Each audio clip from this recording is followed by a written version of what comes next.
I just did a podcast on habits, right? How to be able to adopt new habits and also delete and get rid of, break bad habits, right? And so a lot of people always want to usually make a change on behavior. They want to get themselves to work out. They want to get themselves to meditate. They want to get themselves to read more each day. They want to get themselves to X, right? Or they want to stop some behavior. They want to stop smoking. They want to stop eating this food. They want to stop, I always tell people, stop checking your phone the first hour of the day. I love that. And that's like sacred time for me, because I think that if you want to be an elite mental performer or, real life superhero, you don't want to start off by checking the phone. We talked about this in the past because you're training yourself to be reactive, right? You're getting your dopamine, you're frying your nervous system with all these likes, shares, comments, and everything else like that. You've said, if I'm not mistaken, you sell your sovereignty We do. if you start by checking your phone. I love that so much. Because you're reacting and firefighting to everyone's everything that everyone wants. So you're not really you're not living, you've heard this many times, right? If you want to, you win the first hour of the day to win the rest, you win the day, right? And so anything you want to stop, so like say you want to stop checking your phone, right, in the morning, then there's certain, that's a behavior, right? But there's so many other elements to be able to change because most behaviors don't stick, right? And so when I'm thinking about when I want to transform or transcend or make a real positive change, I'm looking at all the other areas of ourself. So I'm looking at, for example, our environment. Are people setting up their environment to win? So change doesn't just happen at this level of behavior, but you have to change the environment. So for example, if you want to stop eating a certain food, it helps to be able to not have that food in your home, right? So you change the environment. If you want to read more, it helps to help set up your environment where you have the books readily available, where you're going to read it because they perform, how I approach habit change is this area of motivation and this trigger, right? You want to trigger it to help remind you to do the behavior, right? So are you setting up the environment in a way that triggers the behavior that you want? That's why, people like Mark Zuckerberg or Tony Hsieh, they wear the same t-shirts and sweatshirts all the time because they don't want to spend, use up one of their decisions thinking, oh, what am I going to wear today? Someone's watching this and they have something they want to change, and it's not sticking, then maybe it's the environment, maybe you could check about your habits, but maybe it's your beliefs and your values. Some people will not get themselves to read every day because they don't value reading every single day, right? Some people won't, let's say the behavior they want to change is, we did a podcast on how to remember names. I could teach them step by step on how to remember the name of most people that they meet, yet they won't do it because they don't value it, or because that's not important to them, or they don't believe that they can.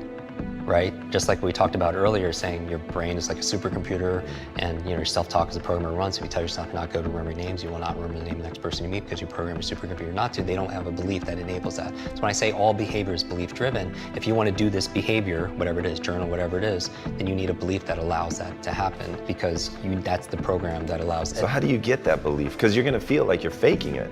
Right. And that's where most people stop, right? They think, okay, I get it, I hear what Jim is saying, that if I am able to shift my belief, then I can get a different behavior, but I don't believe it, so now I'm just sort of faking it. How do you help people overcome that? Right, and so so some people approach it like, this quote where they fake it till they make it, right? So my thing with belief is, when I do trainings in groups or online, my favorite way of changing a belief is getting them to do something they never thought they could do, because it opens up another possibility. Like what? So for example, in 1954, Roger Bannister, he broke the 4-minute mile, right? And so, which is amazing, right? Throughout human history, nobody can run a mile in less than 4 minutes. Now, if you look into it, how he was able to do it is he would visualize himself crossing the finish line, looking at the clock, and it says 3:59. Because he knew that success is an inside-out process, that first it had to happen in here in order for it to happen out there, right? Dr. Wayne Dyer has a famous phrase where it's not, oh, I'll believe it when I see it. It's like, I'll see it when I believe it, right. Because it's the opposite, right? And so I always like modeling the outliers where most people kind of dismiss them. I was like, well, what's going on there that allows this person to get this kind of result, right? And so with Roger Bannister, he saw it in here, be able to produce it outside, just like any innovator or inventor or writer or any creator, right? But what was interesting is, after that, what happened? Nobody could do it from the beginning of humanity. All of a sudden, one person does it. What happens after that? Everybody. Yeah, everyone starts doing it. And so that's the thing. Now, what happened? Was there a big change that year in, training methodology and nutrition? Or no, it was a change of belief, right? Because the belief back then was, if you ran a mile in less than 4 minutes, not only would you die, your heart would explode in your chest. And like, think about like that would, and I'm a runner, right? That would keep me not just running, that wouldn't keep me from running a form, that would keep me from running, period. Right? And so my thing is like, that was a change of a reference. That shook up a belief. So my goal with people when it comes to learning is get themselves to do something they never thought they could do. And then it opens up another possibility. It literally opens up their nervous system for something, what else could be possible. Now, I would also say that it all plays together where it's not easy necessarily just to change a belief overnight. Now that could be a belief, because it's like a meta belief about what beliefs are, but people, there's technologies like Inception, right? Like a dream of a dream of a dream. But I do believe that we have more power to influence our thoughts and our beliefs. And so my goal is to streamline my life, put the routines, the first hour of the day and the last hour of the day, I really micromanage to the point where it's habitual. I don't even have to think about it. And then, because those are the times of the day where I can really have the most impact. Because later on in the middle of the day, team members need this, there's firefighting this, client needs that. But the first hour, the last hour, I really want to control. So all this really helped develop grit and resilience, in my body, so I could have the ability to persevere. And also, I stand guard to my brain all the time, what goes in. I don't watch like a lot of the negative news and all the marketing. I really focus, like, I watch and I listen to your show and maybe a handful of little things I read each day, because I need to keep it positive. I want hope and I'm looking for help. I'm looking for inspiration and also instruction. All right, listen and listen well, because no truer words are ever gonna be fucking spoken.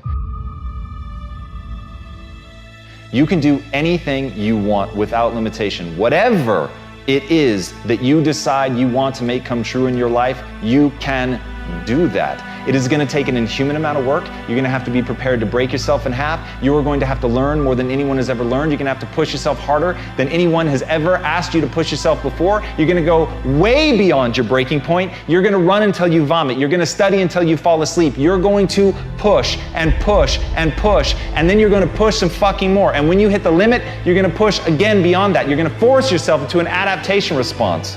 And why?